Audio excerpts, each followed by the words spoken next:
श्री शंकर गीता अध्याय 14।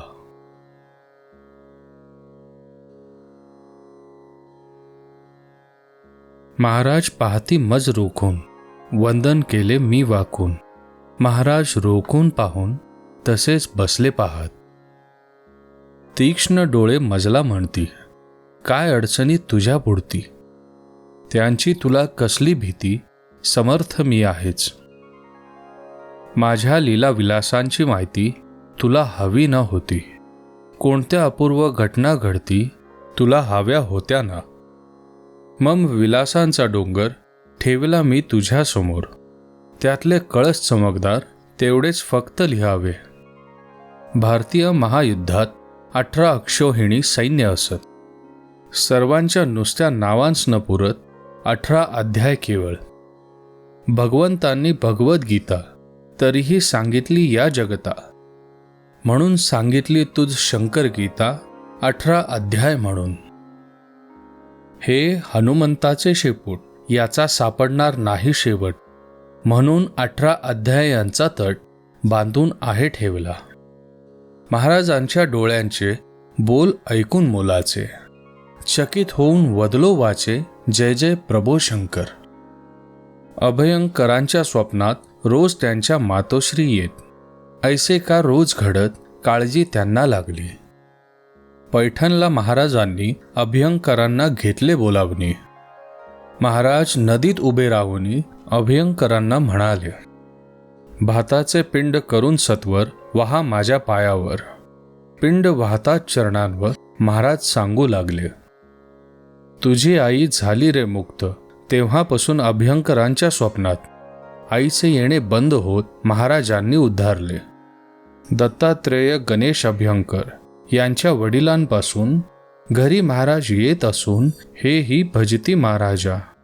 हे 9 वर्षांचे असल्यापासून महाराजांच्या सहवासात असून महाराज यांना घेऊन फिरले अनेक ठिकाणी।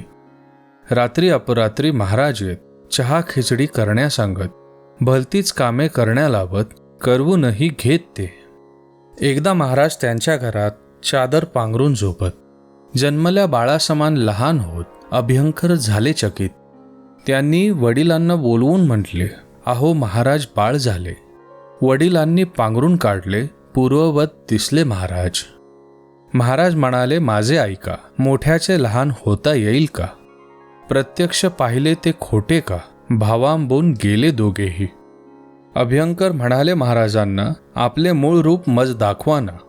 महाराज म्हणाले अभयंकरांना, जरूर बेटा दाखवेन। समाधीनंतर काही वर्षांनी शुद्ध अष्टमीच्या दिनी रात्री 2:30 वाजले असून मोठा चमत्कार जाहला। एक भव्य तेजस्वी व्यक्ती प्रकटली अचानक समाधीवरती। 25 फूट उंची होती, पुरुष रूप मनोहर। महिन्याने पुन्हा अष्टमीशी 30 उंची त्याच वेळेशी समाधीवरती चट दिशी स्त्री रूप प्रकटले सुंदर। चूल पेटवली त्या स्त्रीने, कढईत भाजले शेंगदाणे, तसेच तोंडात ओतले हाताने अगदी गरम असताना। ती स्त्री म्हणे, मी आदिशक्ती, दर्शन प्रसाद खाऊनी मी जाणार आहे येथून। आवाज स्पष्ट कणखर। समाधीवर पादुकांच्या उजव्या बाजूस गुप्त झाले पुरुष रूप। पादुकांच्या डाव्या बाजूस शक्ती अंतर्धान हो। अशीच एक अष्टमी असत समाधी मठाच्या मंडपात। एक भव्य रूप प्रकटत, तेजपुंज विशाल। मारुती समोर मंडपात मांडी घालून ते बसत। तेथूनच ते पाय लांबवीत समाधीवर ठेवले।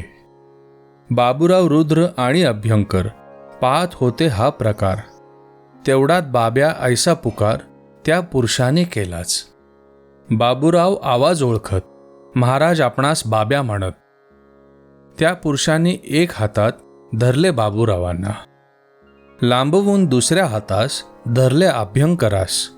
अभयंकरास तो पुरुष म्हणू लागला जोरात, माझे मूळ रूप तुझला पाहावयाचे आहे ना। शब्द मी तुझ दिला होता ना, पाहून घेई आता ते। तो पुरुष तेथून निघाला, पादुकांच्या उजव्या बाजूस गेला। अल्लख ऐसे पुकार केला, अंतर्धान पावला। पुढे ती शक्ती प्रकटत पादुकांच्या डाव्या बाजूस जात. अल्लाह कैसे पुकारत गुप्त झाली तेथेच. अभ्यंकरांच्या मनात अगदी लख प्रकाश पडत. ओळखिले हेच महाराज असत. मूळ रूप दाखविले. 3 वर्षांनी समाधीनंतर अष्टमीस मठात समाधीवर प्रत्यक्ष महाराज निजलेवर पाय त्यांनी लांबवले. पाय एवढा लांबवीत वर हंडी टांगलेली असत. तिला पायाने हलवीत प्रत्यक्ष अभ्यंकर पाहत. अभ्यंकरांची मुलगी आजारी. प्रत्यक्ष महाराज प्रकटले घरी. टोपी चपल्या ठेवून दुरी संडासात गेले लघ. टोपी चपला अभ्यंकरांनी ठेवला पेटीत लपून.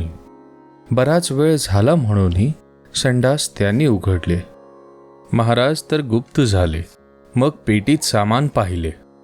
ते सामान ही गुप्त झाले. घटना समाधीनंतरची. एकदा अभ्यंकरांच्या घरात मी त्यांच्याशी होतो बोलत. त्यांच्या डोक्यावर मजला दिसत 2 पावले तेजस्वी.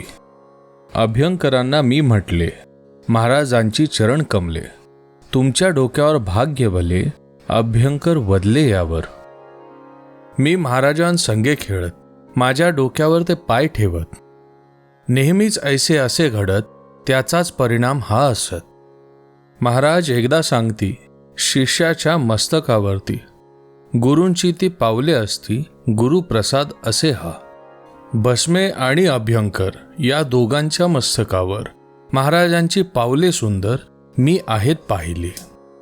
अक्कलकोट स्वामी समर्थांचा घरी फोटो लाव असा महाराजांनी आदेश दिला अभ्यंकरांना एकदा. अभ्यंकर म्हणाले महाराजांस, तुम्ही जेव्हा फोटो द्याल तेव्हाच मी तो लावणार, अन्यथा लावणार नाहीच. बेळगावच्या गंदे महाराजांना हगवण लागली गुण येईना. गंदे म्हणाले सर्वांना, आता उपाय एकच. महाराजांच्या समाधी मठात नेऊन सोडा मज सांप्रत. काय व्हावयाचे ते होवोतेत आले समाधी मठात. जणू अक्कलकोट स्वामी महाराज असे दिसत गंदे महाराज. त्यांची आगवण शुश्रूषा कामकाज अभ्यंकर होते करीत. नगरहून एक शेतकरी आला. तो अगदी दिसावयाला शंकर महाराजांसारखा भला. शेतकरी सांगू लागला, माझ्या भावाला मुलगा झाला. त्याने नवस होता केला. मुलगा झाल्यावर समाधीला दर्शनास येण्याचा. त्याचप्रमाणे बैलगाडीतून भाऊ मुलास घेऊन येत आहे मागून. पुढे दर्शना मी आलो. ते शेतकरी आल्यावर गंध्यांची हगवण पळाली पार. बरे वाटू लागले फार. प्रकृती त्यांची सुधारली. शेतकरी अभ्यंकरास त्यांचा पूर्व वृत्तांत सांगत. अभ्यंकर अगदी थक्क होत. ठाऊक त्यांना हे कसे. शेतकरी म्हणाला गंधे यांना, सांगू नका कोणास. मी कोण आणखी खास शेतकऱ्याने सांगितले. भाऊ येत नाही म्हणून शेतकरी गेला निघून. गंधे अभ्यंकरांना बोलावून विचारती, कोण हा शेतकरी. हेच शंकर महाराज असत. ऐकता अभ्यंकर झाले चकित. गंधे अभ्यंकरांच्या घरी येत डबा नैवेद्याचा घेतला. दोघे समाधी मठात येत. गंधे नैवेद्य दाखवीत. अभ्यंकरांना एक फोटो देत अक्कलकोट स्वामींचा. गंधे म्हणाले अभ्यंकरांना, महाराजांनी सांगितले मला अक्कलकोट स्वामींचा फोटो तुझला द्यावा म्हणून दिला हा. अभ्यंकर फोटो असता पाहत. महाराज असता जे घडत. संपूर्ण सार आठवत धन्यता त्यांना वाटली. आज अभ्यंकरांच्या स्ववास्तूत अक्कलकोट स्वामींचा फोटो असत. शंकर महाराजांचाही शोभत दिव्य फोटो मोहक. एकदा महाराज होते बसलेले. दर्शनास लोक जमलेले. एक हरिजन गृहस्थ तेथे आले प्रसादाच्या आशेने. दर्शनास तर गर्दी असत. महाराज सर्वांस प्रसाद देत. हरिजन दूर उभा असत. चिंता प्रसाद मिळेल का. तेथूनच महाराजांनी आपला हात लांब करूनी, हा घे प्रसाद असे म्हणूनी दिला प्रसाद हरिजना. पुढे काही वर्षांनी अगदी त्याच ठिकाणी महाराजांची समाधी होऊनी कैक प्रसंग असेही. सयाजीराव गायकवाड यांना बडोद्याच्या गादीवर महाराजांनी बसवले स्वकर वैभवशाली थाटात. बडोद्याच्या राजवाड्यात महाराजांचा पुतळा असत. अत्यंत प्रेक्षणीय शोभत भव्य फोटो तसाच. महाराज नेहमी हिमालयात मुद्दाम पहा जात असत. अनेक जण तेथे दिसत समाधी घेऊन बसलेले. 4-4 हजार वर्षांपासून जिवंत समाधी घेऊन बसलेले आहेत कित्येक जण दाढी जमिनीपर्यंत. कित्येकांच्या भुवयांचे केस जमिनीपर्यंत लांबत. अशांची दाढी महाराज हलवीत पाहत समाधी खरी खोटी. पुण्याच्या लकडी पुलावरती एक गृहस्थ रोज येऊन बसती. महाराजही तेथे येती गप्पा मारीत दोघेही. नियमाने दोघांच्या गप्पा होत गृहस्थ महाराजांस विचारत, आपलं नाव काय असत, राहता कोठे आपण? शंकर महाराज, माझे नाव, मी राहतो धनकवडी मठात. महाराज त्याला सांगत. ऐकून त्याने घेतले. पुढे 2 दिवसात महाराज आले नाहीत. चौकशी करण्या गृहस्थ येत धनकवडी मठात. शंकर महाराज कोठे असत? बाबूराव रुद्र दाखवीत. ही महाराजांची समाधी असत. गृहस्थ थक्क झाला. लकडी पुलावर रोज नियमित येतात हे महाराज. आले नाहीत काल आज, चौकशीस आलो म्हणून. रुद्र त्याला सांगत. समाधी घेऊन 8 वर्षे होत. गृहस्थ झाले चकित. रुद्रही थक्क झाले. समाधी घेतल्यावर काही वर्षांनी एक भक्ताच्या लग्नास जाऊनी कोठी सांभाळली महाराजांनी. फोटो काढला त्यात महाराज. महाराजांचा मुहूर्त अमावस्या हा असे ख्यात. हाच ते मुहूर्त सांगत कोणत्याही कामास. महाराज हजामतीस बसत. हजामत होईपर्यंत केस येत पूर्ववत. किम्या कैसी पहाही.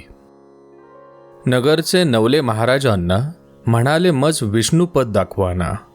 महाराज नदीत उभारून नवलेंना विष्णुपद हा म्हणाले. पाण्यात सुवर्णपद दिसले. हात ठेवीत त्यावर नवले. हात सरकवीत बघू लागले, विष्णुपद किती लांबते. सुवर्ण विष्णुपद संपेना.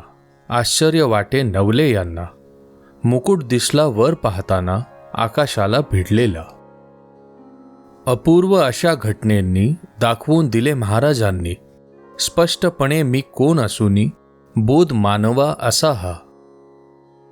पुण्यास समाधी घेतलेल्या बऱ्याच वर्षानंतर वाशिमचा जानू महार मुलगा त्याचा हरवला. चोहीकडे शोध केला. नुसता पत्ताही न लागला. 3 महिन्यांनी मुलगा आला हाती खाऊ घेऊन. विचारता कोठे होतास? मुलगा सांगे बापास. शंकर महाराज इथे येऊन घेऊन गेले मला ते. महाराजांच्या समवेत इतके दिवस होतो हिंडत. आज खाऊ देऊन हातात महाराजांनीच सोडले. शांताबाई पुणेकर त्यांचे पती निवर्तल्यावर 20व्या दिवशी महाराज तर त्यांच्या घरी गेलेच. तुला 20वा देण्यासाठी आज आलो तुझ्या सदनी. सर्व व्यवस्थित होईल म्हणून महाराज गेले सांगून. 6 मुले शांताबाई सांभाळ केला भावानी. आज मुलांचे सर्व व्यवस्थित असूनी समाधान शांताबाईस. नाशिकला काबुली बाबाकडे महाराजांचे मुक्काम त्यांच्याकडे. नागपूरचे ताजुद्दीन बाबाही आले महाराजांच्या दर्शना. महाराज जेव्हा झोपत तेव्हा ताजुद्दीन पहारा करीत. मुसलमानांना हे न खपत अडथळा करण्यास येत ते. जेव्हा मुसलमान तेथे तेव्हा ताजुद्दीन बाबांचा पहारा असत. मुसलमानांना ताजुद्दीन दिसत साक्षात भगवान हनुमंत. मुसलमान घाबरून पळून जात. ज्यांच्या स्तव हनुमंत पहारा करीत ते कोण असावेत बोलकी घटना असेही. प्राध्यापक रंगनाथ दत्तात्रय वाडेकर दर्शनास गेले समाधीवर. महाराजांच्या दर्शनाची हुरहुर त्यांना होती लागलेली. दर्शन घेता समाधीतून जे 1111 प्रकटला ध्वनी. इंग्रजी भाषेतील ध्वनी ऐकून अर्थबोध होईना. अर्थबोध झाला समाधीवर, जे म्हणजे ज्ञानेश्वर. जे ज्ञानेश्वर आद्याक्षर पुढे एक चारदा असत.